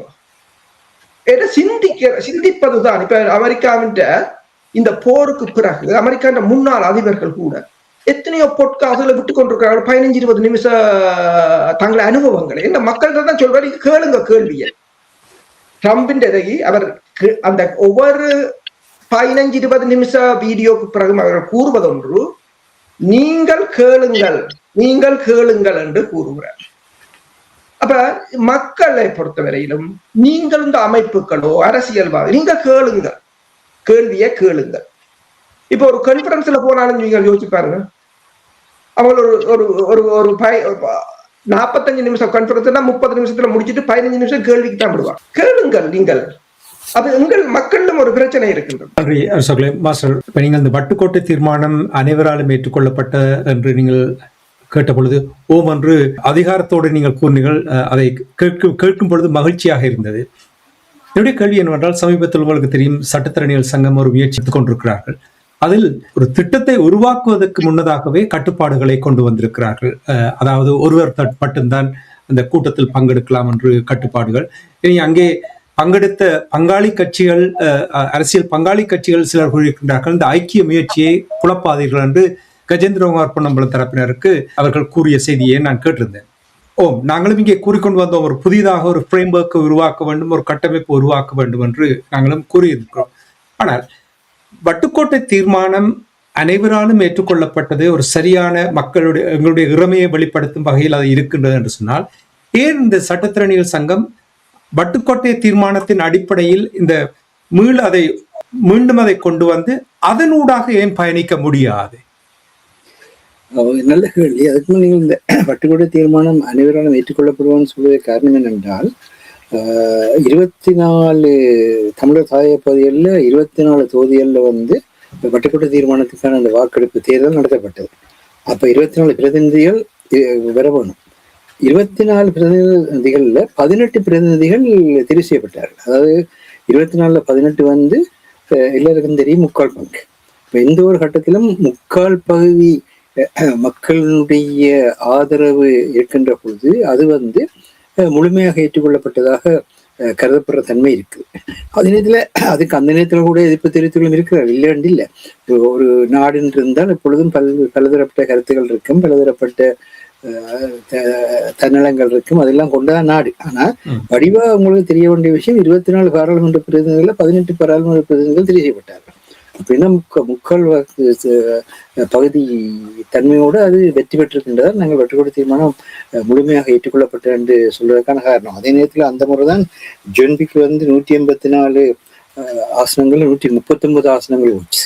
அப்படி 139 இதை எடுத்தால்தான் அந்த வட்டுக்கோட்டை தீர்மானம் நிறைவேற்றப்பட்டு 3 ஆண்டுகளில் 1979 ஜூலை 11 கொப்பைகடுவா ஜெயவர்தனுடைய மருமகனை அந்த டிசம்பர் மாசத்துக்கு இடையில அரசியல் விழிப்புணர்வுள்ள எல்லா தமிழர்களையும் அழைக்க சொல்லி காலையில கொடுத்து அனுப்பினதும் பயங்கரவாத தடை சட்டத்தை கொண்டு வந்ததும் அன்றைய கொண்டு வந்தப்பட்ட பயங்கரவாத தடை சட்டம் இன்றைக்கு மட்டும் தொடர்ந்து கொண்டு இன்னும் புதிய வடிவில மேலும் பயங்கரவாத சட்டமாக முன்னேறி கொண்டிருக்கிறதெல்லாம் பார்க்கிறோம். ஆகவே சிங்கள மக்களுக்கு மத்தியில அவர்கள் எடுத்த அந்த உறுதியில, அதாவது தமிழ் மக்களுடைய உட்கட்டுமானங்களை சிதைப்பதும் தமிழ் மக்களுக்கு இனங்காணக்கூடிய அச்சத்தை ஏற்படுத்தி அவர்களை இயன்ற அளவு அவர்களுடைய இருப்பிலிருந்து வெளியேற்றுவது. அப்படி வெளியேற்றுவது அடிப்படை நோக்கம் நிலத்தை பிடிப்பதுதான், கடலை பிடிப்பதுதான். அது உங்களுக்கு தெரியும். அப்படி என்றால் நீங்க அந்த நிலத்தையும் கடலையும் பாதுகாக்கிறதுக்கு என்ன செய்கிறீர்கள்? நிலத்தை பாதுகாக்கிறதா இருந்தால் நீங்கள் அந்த நிலத்தில் மேலும் மேலும் விவசாயத்தை மற்றும் பொருளாதார முயற்சிகளை நீங்கள் கட்டமைத்துக் கொண்டு செல்ல வேண்டும். கடல்ல அதற்கேற்ற மாதிரியாக கட்டமைத்துக் கொண்டு செல்ல வேண்டும். இப்பொழுது இந்த வாரம் மீன்பிடி வள அமைச்சர் சந்திரசேகர் நோர்வேக்கு வடக்கு கிழக்கு பகுதி உட்பட மீன் வளத்தை எப்படி பெருக்கிறண்ட பற்றி அங்க உரையாடல்கள் நடத்தினதாக செய்திகள் இருக்கிறது. சரி, அரசாங்கம் வந்து செய்கிறது செய்யட்டும் என்று அவர்கள் தங்களுக்கு ஏற்ற முறையிலே அங்கே இருக்கின்ற வளங்களையும் அங்கே இருக்கின்ற அரிய மூலகங்களையும் மூலிகங்களையும் எடுப்ப முயற்சிப்பார்கள். நீங்கள் என்ன செய்வீர்கள்? உங்களுக்கு அதான் அரசு ஏற்கனவே கூறின இந்த கோபால்ட் நிலை இருக்கிறது என்பதை ஏன் எங்களுக்குள்ளே இருக்கிற பல்கலைக்கழகங்களால் வெளிப்படுத்த முடியவில்லை? கடைசியா ருகுண பல்கலைக்கழகம் வெளிப்படுத்திய பிறகுதான் தெரிய வருகிறது. இப்ப என்ன செய்கிறீர்கள்? நீங்கள் வந்து பல்கலைக்கழகத்துல போய் என்ன செய்கிறீர்கள்? பல்கலைக்கழகம் தான் ஒரு நாட்டினுடைய வளத்தை மனித வளத்தை ரெண்டையுமே வந்து ஊக்கப்படுத்தி வளப்படுத்த வேண்டிய பொறுப்புள்ளவர்கள். பிரித்தானியார் சரி பாருங்கள், பல்கலைக்கழகத்திலிருந்து தான் இங்கத்தான் அமைச்சர்மார் முதலமைச்சர்கள் கூட பல்கலைக்கழகத்து பின்னணி செயல்பவர்கள்னு உங்களுக்கு தெரியாது. ஆனா பாத்தீங்கன்னா அவர்களுக்கு அரசியல் ஆலோசகராக இருந்தவர்கள் பல்கலைக்கழகங்கள் துணைவேந்தர்களாகவும் இருக்கிறார்கள். இப்ப லெய்சர் பல்கலைக்கழகத்துடைய துணைவேந்தராக தமிழர் ஒருவர் கனகராஜா என்று சொல்லி நிசான் என்று குறிப்பிடுவதாக சொல்கின்றார்கள். Saint John's Yazhpanam saint John's கல்லூரியினுடைய பழைய மாணவன். இப்பொழுது செயற்பட்டம் கூட அவருக்கு அவருடைய துறையிலான ஆய்வுகளுக்கு வழங்கப்பட்டது. அவரை எத்தனை பேர் நீங்கள் பயன்படுத்தி எங்களுடைய மக்களுக்கான கல்வி திட்டங்களை வகுக்கின்றீர்கள்? நீங்கள் தமிழ் என்றால் என்னென்று தெரியாத, பண்பாடு என்றால் என்னென்று தெரியாத ஒரு கூட்டம் இருந்து கொண்டு நீங்கள் என்ன செய்யுங்கள் என்றால் உங்களுக்கான கல்வி திட்டங்களை வகுக்கிறோம்னு சொல்லி கொண்டு போறீர்கள். ஆனால் எங்களுக்கு எவ்வளவு ஆற்றல் இருக்கிறன்ற பார்த்துக் கொள்ளுங்க. அவர் வந்து இந்த நவீன தொழில்நுட்ப துறையில அவருடைய சேவைகளை பாராட்டித்தான் அவருக்கான செயற்பட்டத்தை கூட கொடுக்கின்றார். எல்லா மக்களுக்குமான கல்வியை உருவாக்கினவர் என்று சொல்கின்றார்கள். அப்ப இங்கிலாந்துல வந்து எல்லா மக்களுக்குமான கல்வியை உருவாக்கி ஒருவருடைய அனுபவத்தை ஏன் எங்களுடைய எல்லா மக்களுக்குமான கல்வியை உருவாக்குவதற்கு நீங்கள் பயன்படுத்துகிறது இல்லை? இதுக்கு யாருன்னு கூட சொல்ல மாட்டார்கள். இப்பொழுது அரசு கூறினர் ஈரானுடைய வெளிவார அமைச்சர் அந்த நான் பங்காளி என்ற அந்த தன்மையோட போய் அங்க இறங்கினதாலதான் பூட்டின் வந்து 90 நிமிடம் ட்ரம்போட தொலைபேசியில பேசியிருக்கிறார். ஏண்டா பங்காளி என்ன நீ ஏன் கயக்கிறான்டா அவன் என்ன பங்காளி என்றால் நான் கயக்கிறேன்னு சொல்லக்கூடிய தன்மை வந்துட்டு. இல்லைன்னு சொன்னா ஈரான் விஷயத்துல நீ ஏன் தலைவர்றான்னு சொல்லி ட்ரம்ப் கேட்டுட்டு எல்லாத்தையும் குழம்பி போட்டு இருப்பார். இப்போ என்ன நடக்குது? சீனாவும் அதே மாதிரி சொல்லிக்குது. சீனாவும் தெளிவாக சொன்னாங்க, நாங்கள் வந்து கூட்டாண்மையும் பங்காண்மையும் கொண்டெல்லாம் இருக்கிறோம், அதோடதான் கொண்டு கப்பலில் வச்சு கொண்டு பேசாம இருக்கணும். என்ற கையை வச்சணும்னு சொன்னா கூட்டாண்மை பங்காண்மை பிரச்சனை வேறு தெரியும். சரியா? அப்ப நீங்கள் உண்மையை சொன்னா தானே, உண்மையை சொன்னா தானே. இப்ப பாத்தீங்கன்னு சொன்னா இப்ப என்ன ட்ரெண்ட் போய்கொண்டிருக்குன்னு சொன்னால், தமிழ்நாட்டு தேர்தலில் வந்து 18க்கும் 49 வயசுக்கும் விடப்பட்டவர்களுடைய மொத்த வாக்கு வீதம் 62%. 62% வாக்குல வந்து இந்த 18க்கும் 49 வயசுக்கும் விடப்பட்டவர்கள் நடிகர் விஜய் வந்து நடிக்க தொடங்கிய காலத்தில இருந்து அவரோட பயணித்த ஒரு ரசிக கூட்டமாக இருக்கிறது. ஆன காரணத்துல இந்த தேர்தலில் வந்து இளையவர்களும் பெண்களும் வாக்களித்த தன்மை எப்படி இருக்கும் என்று யாரும் சொல்ல முடியாம இருக்கின்றது. அந்த 62% வாக்கள் வந்து அவருக்கு ஆக குறைஞ்சது 36-37% வாக்கு விழுந்தாலே விஜய் வந்து ஆட்சியை பிடிக்கிறக்கூடிய ஒரு சூழல் இருக்கிறது.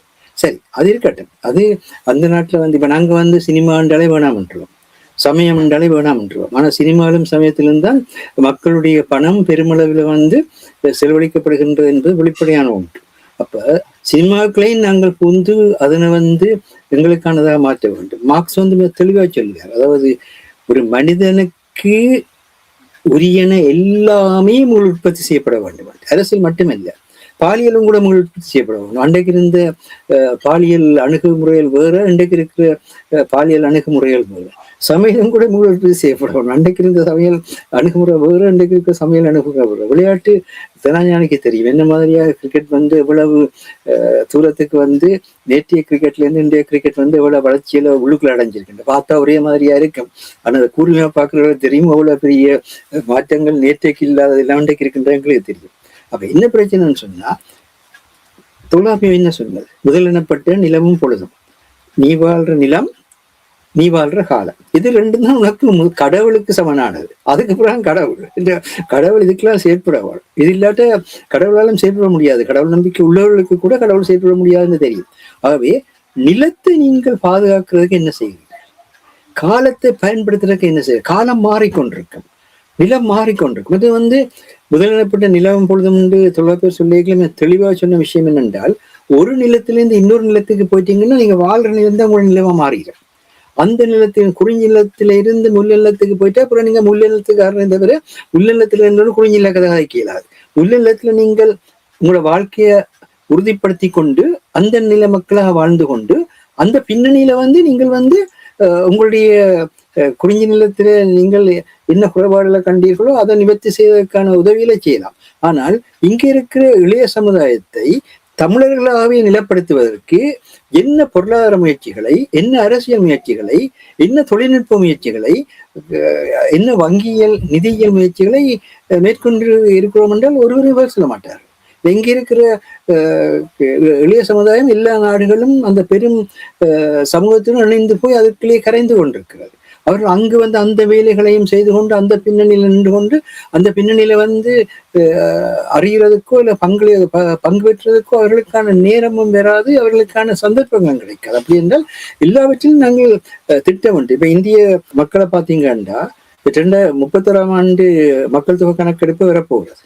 இப்ப 26ஆம் ஆண்டு முடிவில் இல்ல 27ஆம் ஆண்டுல அந்த 31ஆம் ஆண்டு மக்கள் தொகை கணக்கெடுப்புக்கு என்ன மாதிரியாக உள்ளுக்கு கட்டங்கள் அமைக்கப்பட வேண்டும் என்ற படிவத்தை அமைக்க முயற்சிகள் நடந்து கொண்டிருக்கு. இந்த நேரத்தில் அவர்கள் என்ன செய்கிறார்கள்? தாங்களே தங்களுடைய மக்களுக்கு இடையிலான மக்கள் தொகை எவ்வளவு இருக்கின்ற ஒரு கணக்கெடுப்பை நடத்தி அந்த கணக்கெடுப்பினுடைய நகலை ஹோம் ஆஃபீஸுக்கு அனுப்புகிறார்கள். அப்ப அவர்கள் அதை பார்த்துட்டு இவ்வளவு அதிகரிப்பு ஏற்பட்டிருக்கு, அவை இவர்களுக்கு இந்த இடத்துல நாங்கள் ஒரு கட்டத்தை கொடுக்க வேணும்னு சொல்லி அந்த மக்களுக்கு இடத்தை கொடுக்கிறார்கள். ஆனால் நாங்கள் எதுவுமே செய்வதில்லை. அதாலதான் 1911ஆம் ஆண்டு நடந்த பிரித்தானிய மக்கள் தொகை கணக்கெடுப்புல 128,000 இருந்த தமிழர்களுடைய எண்ணிக்கை 2022ஆம் ஆண்டு நடந்த மக்கள் தொகை கணக்கெடுப்புல 148,000 போயிருக்கு. 20,000 தான் நீங்கள் 10 வருஷத்துல ஏற்பட்ட வளர்ச்சியா? அப்ப என்ன நடக்குது? இங்க ஒரு பிழை இருக்கு. என்ன? நாங்க திட்டமிடல பிழை விடுறோம். அந்த திட்டமிடல நாங்கள் கட்டமைக்கிறதுல பிழை விடுறோம். திட்டமிடலையும் கட்டமைப்பையும் செய்ய வேண்டிய அறிவுத்தளங்களை இணைக்கிறதுல அக்கறை இல்லாம இருக்கிறோம். தொழில்நுட்பத்தை இணைக்கிறது அக்கறை இல்லாம இருக்கு. அந்தந்த துறையில படிக்கிற இளையவர்கள் இடத்துல அந்த பொறுப்பை கொடுக்காம இருக்கிறோம். இதான் சிக்கலான பிரச்சனையா இருக்கிறது. ஆகவே அப்படி இருந்து கொண்டு இந்த மாதிரியே ஒரு சமுதாயத்தை இது தேச நிர்மாணம். இன்னைக்கு அனுரகுமார திசுநாயக்கோடைய ஆட்சி எடுத்து பார்த்தீங்கன்னா, அனுரகுமார திசுநாயக்க ஹர்னியாக்களுடைய அந்த ஆட்சி காலத்துல இத்தனை ஆயிரம் மாநாடுகள், எத்தனை ஆயிரம் கருத்தரங்குகள், எத்தனை ஆயிரம் பயிற்சி பட்டறைகள் எல்லா நாடுகள்ல இருந்தும் எல்லா நிலையிலும் சிங்கள மக்களுக்கு மத்தியிலும் நடைபெற்று கொண்டே இருக்கிறது. இப்பொழுது யாழ்ப்பாணத்துல இளநாடு பத்திரிகை ஆசிரியர் வழி இருந்து என்னன்னா, அந்த அல்கா என்ற நாய் இந்த முறை அந்த வியட்நாம் பிக்கோல் சமாதானத்துக்காக பாத யாத்திரை போற ஒரு வழக்கம் இருக்குது. அதோட கல்கத்தால ஒரு பாத யாத்திரை போய் கொண்டிருக்கல இந்த அல்கா என்ற நாய் அவர்களை திருத்தி கொண்டு குலகுலாண்டு குலைச்சி போக மாட்டேன்னு அவர்களை கூட்டிக் கொண்டு திரிகிறார்கள். கிட்டத்தட்ட 2300 மைல்கள் இப்ப பாத யாத்திரை செய்துச்சு. அந்த நாயை அங்க கொண்டு வந்தார்கள். அந்த நாயையும் இப்ப இலங்கைக்கு பாத யாத்திரை போய் கொண்டு வந்தார். ஆனால் அன்றகுமார் அரசு என்ன செய்தது? அந்த அல்காண்ட கருத்து என்றால் ஞானம் பெற்றது, அறிவு பெற்றதுதான் கருத்து. சரியா? அப்ப அது அவர்கள் முற்பிறப்புல நம்பிக்கை உள்ளவர்களா இருக்கிற காரணத்தினால முற்பிறப்புல பிக்குவாக இருந்த ஒருவர் அவர் செய்த தவறுகள் காரணமாக மறுபிறப்புல நாயாக தெரியுதார். ஆகவே நாங்கள் கூட்டிக் கொண்டு சொல்றோம்ன்றது. அப்ப இளநாடு என்ன எழுதியிருந்தா, அந்த பிக்கு செய்த சில தவறுகளால நாயாக தெரிகிறதா இருந்தால் இப்ப இலங்கை இருக்கிற பிக்குகள் எல்லாம் செய்கிற தவறுகளால நாளைக்கு இங்க இருக்கிற பிக்குகள் எல்லாம் என்னவாக மாறப்போறார்கள் பெரிய கவலையாக இருக்குது. என்ன பிரச்சனைன்னு சொன்னா, ஏன்னா அப்படி அவர்கள் கூறினார்கள்டா, சமாதான பணியில வந்த ஒருவரை அந்த சமாதானம் பாதிக்கப்பட்ட வடக்கு கிழக்கு அனுப்ப இல்லை. பிக்குகளை மறுக்கக்கூடிய முறையில எங்கெங்கெல்லாம் மகாநாயக்க தேரோக்கள் இருக்கிறார்கள், மகாநாயக்க தேரோக்கள் இருக்கிற இடங்களுக்கு ஊர்களும் கூட்டிக் கொண்டு போயிட்டு அனுப்பி விட்டுருக்கிறார். நீங்கள் அவர்கள் அங்கேயும் அனுப்பியிருக்கணும் வடக்கு கிழக்குக்கு. என்ன மாதிரியாக மக்கள் பாதிக்கப்பட்டார்கள்? இந்த வியட்நாம் பிக்குகள் வியட்நாம் யுத்தத்தை சந்திச்சவர்கள் இல்லைன்னு இல்லை. அவர்களுக்கு யுத்தத்துடைய பிரச்சனை தெரியும். சரியா? அப்ப நீங்க அங்கெல்லாம் அனுப்பியிருக்கணும் நீங்க. அப்போ ஒரு சமாதான பாத யாத்திரையை கூட வடக்கு கிழக்கு அனுப்பாத நீங்கள் நாளைக்கு வடக்கு கிழக்கு பிரச்சனையை தீர்ப்பீங்கள் எந்த அளவுக்கு நம்பலாம்?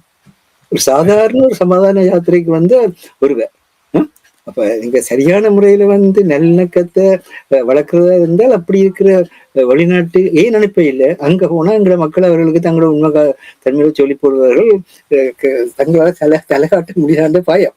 இதுதான் பிரச்சனை.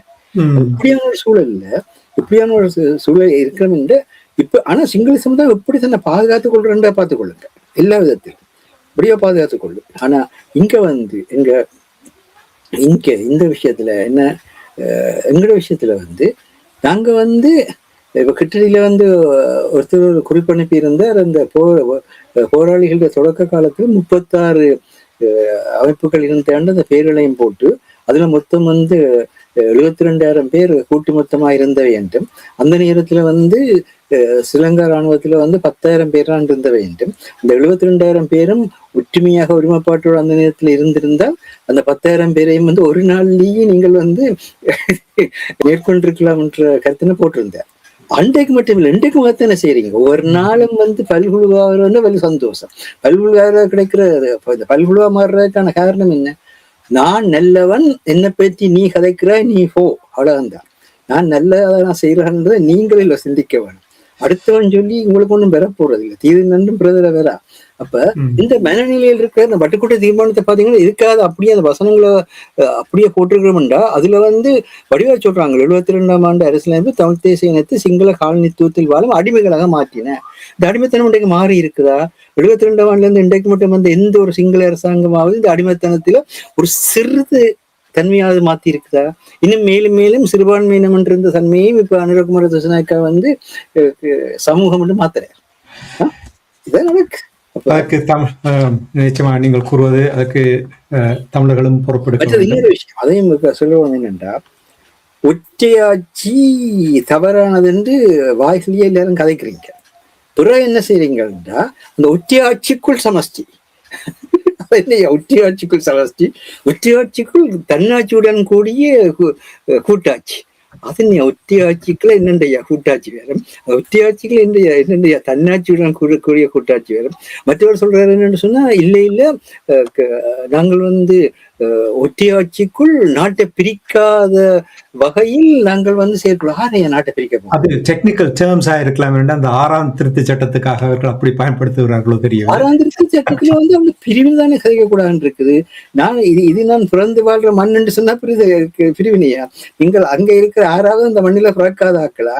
அது எங்களுடைய பிறந்த மண்ணில் நாங்கள் எங்களுடைய உரிமையை பெறப்படுறோம், அது என்னுடைய பிரிவினையா வரும்.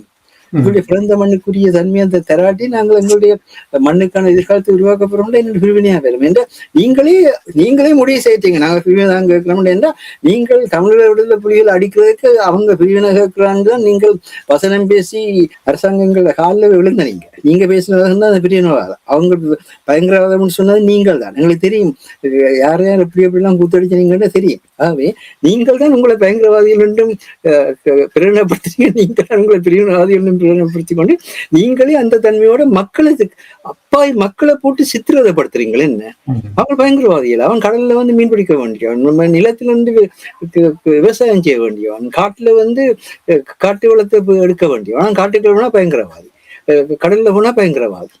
என்ன நிலையில் இருக்கு பிரச்சனை? நன்றி மாஸ்டர் அரசோகலே. நீங்கள் நிறைவாக வட்டுக்கோட்டை தீர்மானம் 50வது ஆண்டு என்று கூறும் பொழுது தந்தை செல்வாவினுடைய நினைவு நாள் யாழ்ப்பாணத்தில் நினைவேந்தப்பட்டது. அங்கே பெரிய ஒரு சாதனை ஒன்றை படைத்திருக்கின்றார்கள். தொடர்ந்தும் வரலாறு காணாத வகையில் எங்களுடைய தமிழர் தரப்பினர் என்ன செய்கிறார்கள் என்று தெரியாமல் தான் செயல்படுகிறார்கள் போட்டிருக்கிறது. ஜிஎல் பீரிஸ் அவர்களை பிரதம விருந்தினராக அழைத்திருக்கின்றார். அழைத்து அங்கே உரையாற்ற விட்ட பொழுது அவர் விடுதலை புலிகளுக்கும் அவர்களுடைய சாதனைகள் தொடர்பாக ஒரு ஒஸ்லோ தொடர்பான அந்த நடவடிக்கை தொடர்பாக பேச்சுவார்த்தை தொடர்பாக ஒரு பரிசையும் கொடுத்து விட்டு சென்றிருக்கின்றார். வட்டுக்கோட்டை தீர்மானங்கள் ஏற்கப்பட்டது என்று கூறும் பொழுது தமிழர் தரப்பில் இந்த 50 ஆண்டுகளிலும் கூட இன்னும் ஒன்றையும் ஆயுத போராட்டத்தை நீங்கள் விட்டிருக்கிறார்கள். இப்ப 17 ஆண்டுகளில் இன்னும் ஒன்றையும் கூட கற்றுக்கொள்ளவில்லை என்று நீங்கள் நம்புகிறீர்கள். அதே நிலையில் தான் நிற்கின்றோமா? தமிழர்கள் படித்தவர்கள் ஒருவரும் இல்லையா? தலைமை உரை ஆற்றுவதற்கு, தலைமை வகிப்பதற்கு யாருமே இருக்கவில்லையா? ஜிஎல் பீரிஸ் தானா கிடைத்தது? 2 லட்சம் ரூபாய் கொடுக்கலாம் என்று சொன்னார். வலிந்து காணாமலாக்கப்பட்டவர்களுக்கு ஒவ்வொருவருக்கும். அதுதான் அவர்களுடைய மதிப்பீடு. இது யாருடைய பொறுப்பு?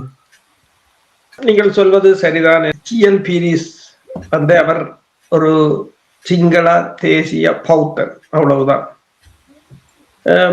அங்கு இனவாதிகள் யார், இனவாதிகள் இல்லை என்று தேடினீங்கள் என்று சொன்னால் ஒருவரும் இனவாதி இல்லை என்று ஒருவரும் சிக்க மாட்டார்.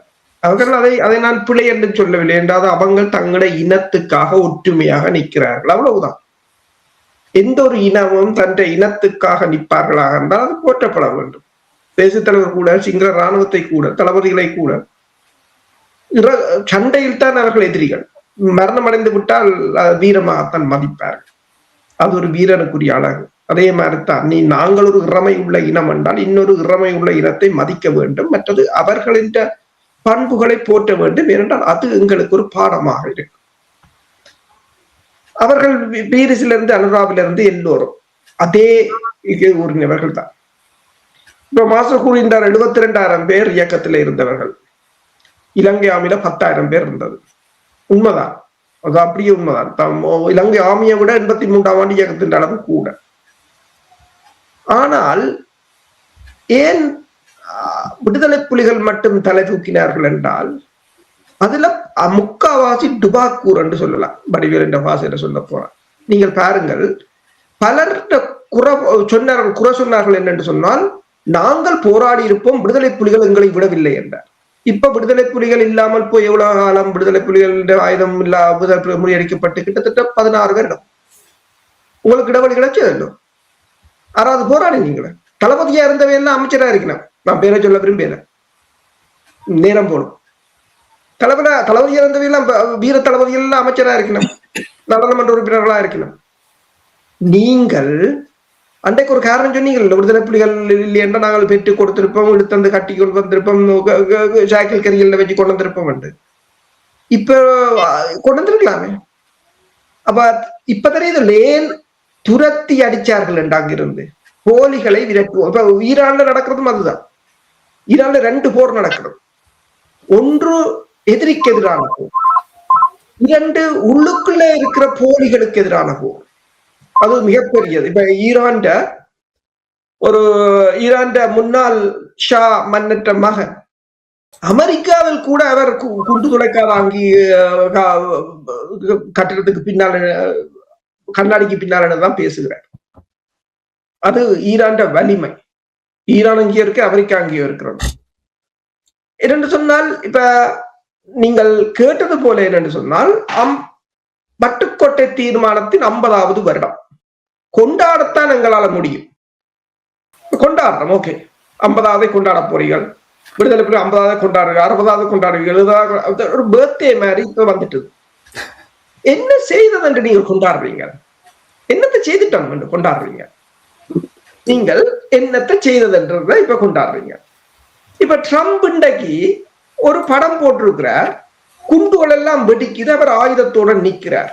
இனி நான் நல்லவனாக இருப்பேன் என்று நீங்கள் நம்பாதீர்கள். அப்படித்தான் அதுல தலையங்கம் போட்டுக்கிறாரு. ஏனென்றால் அது செயற்கை நுண்ணறிவில உருவாக்கி இருக்கிறோம். அப்ப அதை பார்த்த அமெரிக்க முன்னாள் அரசு தலைவர் ஒருவர் கூறினார், இராணுவ சூழலில் வலிமை என்பது திறனாலும் மன உறுதியாலும் வெளிப்படுகிறதே தவிர ஒன்றை செய்வதற்கான திறனாலும் அதனை செய்வீர்கள் என்ற நம்பகத்தன்மையாலும் அது வெளிப்படுத்தப்படுகிறதே தவிர செயற்கை அறிவினால் உருவாக்கப்பட்ட ஒரு படத்தை நீங்கள் போடுவதால் ஒரு காலம் உருவாவதில்லை. அது எங்களுக்கும் பொருந்தும். நீங்கள் கொண்டாடுங்கள், விழாவை எடுங்கள், கூத்தாடுங்கள், அது பிரச்சனை. அது உங்களுக்கு ஒரு ஹாலிடே, உங்களுக்கான ஒரு என்டர்டெயின்மெண்ட், அப்படியாக இருந்துட்டு போகட்டும், அது பிரச்சனை இல்லை. தேசியத்தை இழுக்காதீங்கள். அது அது அது ஏற்கனவே அதை செத்து விட்டதுன்னா நீங்களாம் சாகடிச்சாங்க. சிங்களவன் எங்கட தேசியத்தை சாகடிக்கல, வெள்ளக்காரன் வந்து சாகடிக்கல. அவங்க சாகடிச்சாலும் அவங்க எதிரியால். ஆனா சாகடிச்சது நாங்கள்லாம் கூடுதலாக. இப்ப செத்த தேசியத்தை நாங்கள் தேசியத்துக்கு கொண்டாட்டம் விழா எடுத்துக்கொண்டிருக்கோம். ஒவ்வொரு விழா வரும் போதும் அதை பார்த்தாலே பரிதாபமாகத்தான் இருக்கு. என்னத்தை செய்து விட்டோம், என்ன செய்து விட்டோம்? சரி, அதுல கொண்டாட நீங்கள் அதுல போய் கேட்காத உங்களை பார்த்து ஒரு கேள்வி கேட்க, உங்களோட இருந்தவர்கள் இறந்தார்களே. சரி, நான் போராளிகளை விடுங்க, உங்கள் மக்களை யோசிச்சு பாருங்க. எனக்கு கூட எத்தனையோ பேர் இறந்தார்கள். மாமா இருந்தார், சித்தப்பா இருந்தார், என் ஃப்ரெண்ட்ஸ் எத்தனையோ பேர் இறந்தார்கள். எத்தனையோ பேர். இழப்பில்லாத வீடு இல்லை என்று சொல்லலாம். ஆனால் அதெல்லாம் நீங்கள் கூறியது போல காணாமல் போனோர். இன்றைக்கு கலிபோர்னியாவில கூட இந்த மினாப்பில இறந்த பிள்ளைகள் அவ்வளவு பேட்ட படமும் வைத்திருக்கிறாங்க. தேசியம்ன்றது அதுவும் கூட ரத்தத்திலே ஊற வேணும். தேசிய தலைவர் கூறியது போல படுக்கைக்கே நிக்கைக்கே விற்கைக்கே சாப்பிடக்கே எனக்கு அந்த நினைவு தான். அந்த நினைவு இல்லாமல் நாங்கள் எங்களுக்கு லீவு கிடைக்கையும் எங்களுக்கு ஒரு ஓய்வு எல்லா வேலையும் முடிஞ்சு சும்மா வந்திருக்க என்டர்டெயின்மெண்டா ஒரு போராட்டம் நடத்தினா அந்த போராட்டம் எப்படி இருக்கும்ன்றது அதுக்குரிய அதை இதில் தான் பார்க்கலாம். இன்றைக்கு எங்களை முள்ளிவாய்க்கால்ல செய்ததைத்தான் ஒரு மாடலாக கொண்டு காசாவிலும் லெபனானிலும் ஈரானிலும் செய்த வழிக்கிட்டார்கள். ஆனால் அவர்கள் நிரூபித்து விட்டார்கள் நாங்கள் தமிழர்கள் இல்லையே. இன்றைக்கு நீங்கள் தமிழர்கள், அது தமிழர்கிட்ட ஒரு தலைவர் இருந்தார், நீங்கள் அந்த தலைவர் இருந்தார், அதுக்கு பிறகு நடந்ததெல்லாம் வரலாறு. ஆனால் இப்ப எல்லோரும் போய் முட்டுப்பட்டு நிற்கிறார்கள். உலகம் இன்றைக்கு மிக பாரிய ஒரு மாற்றத்துக்கு வந்து விட்டது. தெரியும், ஒபேக் உடைகிறது, GCC உடைகிறது. உங்களுக்கு பொன்னான காலம் இருக்கின்றது, அதை பயன்படுத்தக்கூட தெரியும். தமிழரசு கட்சியினுடைய ஒரு கேவலமான வேலை என்னவென்று சொன்னால், தந்தை செல்வாவினுடைய 50வது ஆண்டு நிகழ்வில் GL பீரிஸை அழைத்து அவர் விடுதலை புலிகளை தாக்கி சென்றிருக்கின்றார். இவர்கள் வாயை ஆவென்று பார்த்து கொண்டிருந்திருக்கார். அவர் அந்த சிண்டு முடிஞ்சு விடுற வேலையாக தலைவருக்கும் தேசத்தின் குரல் அன்பின் பாரசி திட்டத்துக்கும் வெளியில பிரச்சனை சொன்னார். இதுதான் அவர் சொன்ன செய்தி. தான் நீங்க கூப்பிட்டுறீங்க. இதான் சொல்லுவாங்க. அந்த நிலைமையை முழுமையாக மாற்றுவதற்காகத்தான் இந்த தமிழரசு கட்சியினுடைய இந்த செயல்பாடு இருந்தது என்பதை பலர் கூறியதுதான். பாகிஸ்தான் இன்றைக்கு மாலை செய்திகளின்படி பாகிஸ்தான் தன்னுடைய நாட்டிலிருந்து ஈரானுக்கு 6 புதிய பாதைகளை உடனடியாக தெருவழி பாதைகளை 6 பாதைகளை உடனடியாக திறந்து வர்த்தக சாமான்கள் எல்லாம் போவதற்கான உதவியை செய்யறாங்க. அதான் அந்த இனம் என்ற தன்மையில, மதம் என்ற தன்மையில ஒருங்கிணைற தன்மை. இந்த கோயில்கள் எல்லாம் என்ன செய்யணும் என்றா, ஒவ்வொரு கோயிலும் அந்த பகுதியில் இருக்கிற மக்களுடைய வாழ்வை நீங்கள் பாதுகாக்கிறதும் அமைதிப்படுத்துறதும் வளர்ச்சியை கொடுத்தால்தான் அந்த கோயில் கடவுள் இருப்பான். இல்லாட்டி அந்த கோயில கடவுள் இருக்க மாட்டான். அதான் கோயில்ல ஒரு குடியிருக்கோண்டு அவ்வையார் சொன்னது உண்மை. ஆனா என்னத்துக்காக சொன்னாரு, அந்த கோயில் அந்த பக்கத்துல இருக்கிற மக்களுடைய பாதுகாப்பை, அந்த மக்களுடைய அமைதியை, அந்த மக்களுடைய வளர்ச்சியை முன்னெடுக்க வேண்டும். இதை நாங்க செய்யறோமா? இல்ல. தமிழ் என்றால் என்ன? தீதினன்றும் பிரதரவராக என்று அடுத்தவனை திட்டாமல் நாங்கள் யாது முறை அவரின் களிரண்டு அடிப்படையில் எல்லாரையும் ஏற்று அந்த பின்னணியில நாங்கள் என்ன உற்ற நோய் நோன்று உயிர்க்குறுகன் செய்யாம உற்றதை தவிர்த்து கூறுன்னு சொல்லுவார் வள்ளுவர். ஒரு பிரச்சனையை நாங்கள் பிரச்சனையை ஆராய்ந்து அதே நேரத்துல மற்ற மனிதர்களுக்கு தீங்கு செய்யாத வகையில அந்த பிரச்சனையை தீர்ப்பதற்கான முறையை தோற்றுவிக்குவார். இப்படி எத்தனையும் நல்ல விஷயங்களும் இருக்கிறது. நாங்கள் கழிச்சு கொண்டு வந்து அவங்களுக்கு அடுத்த நிகழ்ச்சிக்கான நேரம் சென்றுவிடும். அவை இந்த வட்டுக்கோட்டை தீர்மானத்தை தயவு செய்து பிள்ளைகளுக்கு, இப்ப இருக்கிற பிள்ளைகளுக்கு என்னத்துக்காக போராட்டம் நடந்த வேண்டியது தெரியாது. ஏதோ அடிச்சான் திருப்பி அடிச்சேன்ற மாதிரி, அல்லது நாங்க அடிச்சோம் திருப்பி அடிச்சோன்ற மாதிரி பேசிக்கொண்டு இருக்குது. அப்ப அந்த நேரத்துல இந்த வட்டுக்கோட்டை தீர்மானத்தின் இந்த பின்னணியில என்றாலும் இதுதான் வரலாறு. இவ்வளவு ஒரு நீண்ட காலத்தினுடைய விளைவுதான் வட்டுக்கோட்டை தீர்மானம். அது 50 வருஷமாக நாங்க முன்னெடுக்கிறதுக்கு எத்தனையோ உயிர் தியாகங்கள் நடந்திருக்கு, எத்தனையோ பேர் தியாகிருக்காங்க. அவங்க எல்லாம் இடிகரம் கூப்பி வணங்குறோம். இப்ப தலைவரை பற்றி அரிசுக்கு சொன்னார். தலைவர்ல இருந்த பிரதானமான பண்பு என்ன? எந்த ஒரு நேரத்திலும் தன்னுடைய தன்னலத்துக்கு சிறிதளவு இடம் கொடுக்கவில்லை. இல்லாவிட்டால் சுதுமல பிரகடனத்தோட இன்றைக்கு மத்திய ஜசீரபாத் உலக வளம் வந்த மாதிரி வளம் வந்திருக்கலாம், சரியோ? ஆனா அந்த தன்னலமில்லாத அந்த தலைவன் பின்னணியில வளர்ந்து வந்து இன்னொன்று உங்கள்ட்ட இவ்வளவு தன்னலம் பெறுகின்றதான் பெரிய அதிசயத்துக்குரிய விஷயமா இருக்கு. எங்களுடைய இளைய தலைமுறைக்கு போராட்ட காலம் அந்த விடயங்கள் மட்டும்தான் தெரியும். இந்த வட்டுக்கோட்டை தீர்மானம், இதற்கு முதல் நடைபெற்ற பேச்சுவார்த்தைகள் தொடர்பான அந்த புரிதல் இல்லாத ஒரு நிலைமை இருக்கின்ற. கொள்கை திரட்டெல்லாம் தெளிவா சொல்லப்படுகிறது. இதை நாங்க ரெண்டு சொன்னாங்க. ஒன்று, நாங்கள் அரசியலமைப்பு சபையாக மாறி அரசியலமைப்பை ஏற்படுத்துவோம். இப்ப என்னடாண்டால் ஸ்ரீலங்காட அரசியல் அமைப்புக்கு அரசியல் நிர்ணய சபை அமைக்க பார்க்கிறார்களே தவிர எங்களுடைய மக்களுக்கான அரசியல் அமைப்புக்கான அரசியல் நிர்ணய சபை கிடையாது. ஏன் நீங்கள் அங்கெல்லாம் அமைக்க கூடாதுன்னு வெளிநாடுகள் அமைக்க கூடாதா? சரி, அது எத்தனையோ விஷயங்கள் நாசரும் நேருவும் எஸ்டபிள்யூஆர் பண்டார் நாயக்காவும் நடுநில மாநாடுகளை அமைக்கல எகிப்தில் அமைச்சுத்தான் இந்த வல்லரசுக்கு எதிரான கட்டமைப்பை உருவாக்கினவங்க. அவன் திட்டமிட்டு செயற்படுங்க மட்டும்தான் நாங்கள் வேண்டும். அந்நிலம் இல்லாமல் செயற்படுங்க. நன்றி மாஸ்டர். இத்தோடு நாங்கள் இன்றைய இலக்கின் சிந்தனை நிகழ்ச்சியை கொண்டுள்ளோம். நிகழ்ச்சியில் பங்கெடுத்த தமிழறிஞர் மூத்த ஆய்வாளர் ஃபட்டிமார் மாஸ்டர் அவர்களுக்கும் போரியல் ஆய்வாளர் அரசு அவர்களுக்கு நன்றி கூறி நான் இந்த நிகழ்ச்சியை இன்று கொண்டு வருகின்றேன். நன்றி, வணக்கம் மாஸ்டர் அவர்களே. நன்றி, வணக்கம் அரசு அவர்களே. நன்றி, வணக்கம். எமது பார்வையாளர்களுக்கு வணக்கம். மக்களின் குரலாய் ஓங்கி ஒலிக்கும் இலக்கு மின்னிதழ் மற்றும் உயிரோடை தமிழ் வானொலி ஆகிய இவ்விரு ஊடகங்களும் உங்களைப் போன்ற எமது நேயர்கள் நண்பர்களின் ஆதரவிலேயே இயங்கி வருகின்றன. மிக குறைந்த வளங்களுடன் பல இடர்கள் மற்றும் தடைகளை தாண்டி பயணிக்கும் எமது ஊடகங்களின் பணிகள் மேலும் வளர உங்களால் முடிந்த நிதியுதவியை வழங்கி இன்னும் காத்திரமான செயற்பாடுகளை முன்னெடுக்க உதவுமாறு மிகவும் பணிவன்புடன் வேண்டி நிற்கின்றோம். உங்கள் பங்களிப்பு உங்களின் உரிமை குரலாய் ஓங்கி ஒலிக்கும். நன்றி.